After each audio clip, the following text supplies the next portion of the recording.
Now, the US Trade Representative is holding public hearings on proposed fees for Chinese-built or Chinese-flagged vessels docking at US ports. The plan could slap Chinese vessels with charges of up to $1.5 million each, funneling money to revitalise US shipbuilding. Critics warned these fees, piled atop of existing tariffs, risk rattling supply chains and dealing another blow to the US economy. Now for more insight on the impact these tariffs could have on US consumers and global supply chains, I'm joined by Anthony Moretti. He's an associate professor at the Department of Communication and Organisational Leadership at Robert Morris University. Anthony, great to have you on the program this evening. Thanks for joining us. What impact do you think these proposed tariffs could have on global trade? The problem with trying to assess the impact is, are you talking short-term, medium-term, long-term? And the reality is, in no circumstance does it look good. You know, as your reporter mentioned in that story just a second ago, you know, for some businesses in the U.S., the question might be, can I really compete at all? For some U.S. ports, not the major ones like the in Southern California, perhaps on the East Coast, you have the question of just how are we going to be able to afford these kinds of fees if, again, we see a reduced number of ships coming in. So no matter how you slice this is a plan that seems to not really have any coherent strategy behind it.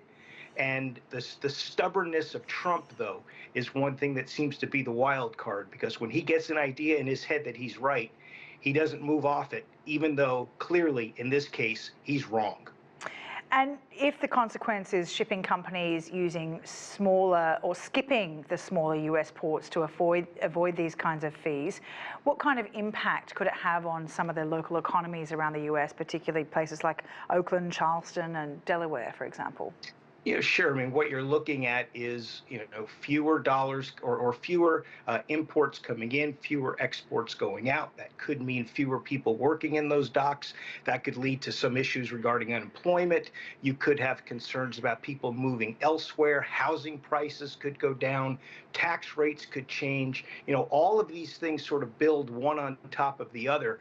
And, you know, the United States, certainly certain portions of the country, are well aware of what happened when the U.S. steel industry really cratered. Now, I'm not talking about the shipping industry completely cratering in this case, but my point is that you begin to see one problem become a second problem, become a third problem, and really until you're in that crisis, you really can't plan for what's going to happen. So this has a really damaging potential for a host of smaller ports and smaller U.S. cities. And there's already a lot of concern about what the latest tariffs since the Trump administration has come into office, what that will do for, you know, local businesses and consumers. What will this latest measure in terms of the, you know, these shipping routes add to that financial pressure among local consumers and business leaders alike? Well, I mean, let's face it, you know, as much as the president and the people around him either don't want to admit the truth or just stubbornly refuse to accept it, you know, tariffs mean that you and I, the consumer, pay more. Tariffs mean businesses end up with increased costs. And the bottom line is, however much the White House would like to convince the American public that this idea of a whole host of tariff dollars coming into the United States is going to make the country rich, that's just simply not going to happen. And if the administration tries to also tack on the argument of, well, if we use tax cuts, then, you know, Americans will essentially get these dollars back in effect. But the amount of the tax cuts that would need to be made are such that you would again then start seeing problems with the national debt.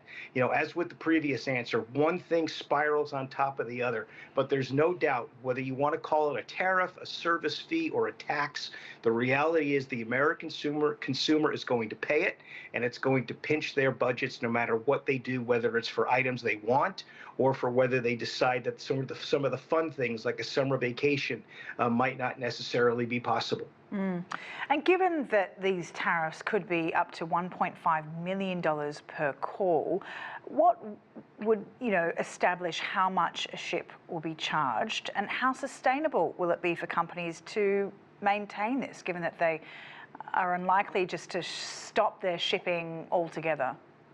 The sustainability issue is really critical there because, you know, maybe once or twice, you begin to say, well, maybe this is a one-off cost. This is not a one-off cost. And so again, you begin to look at, okay, are there other markets? Are there other options? Are there other places we can go? Do we simply choose to significantly cut back on how often we deliver imports, to the United States?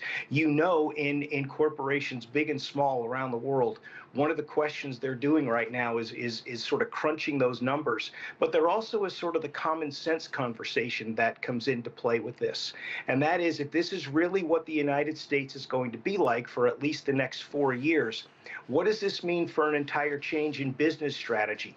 Do we look to markets even more so, or other markets even more so than we had planned? Do we see the stability of China, for example, as being one that's even more imperative and more valuable now? The problem, again, there are so many unanswered questions at this point, and the White House seems to just sort of blithely walk right by as if those questions are irrelevant or if they already have the answers. And in neither case does the situation look good. Anthony Moretti, we'll leave it there. Really appreciate your time this evening. Thank you.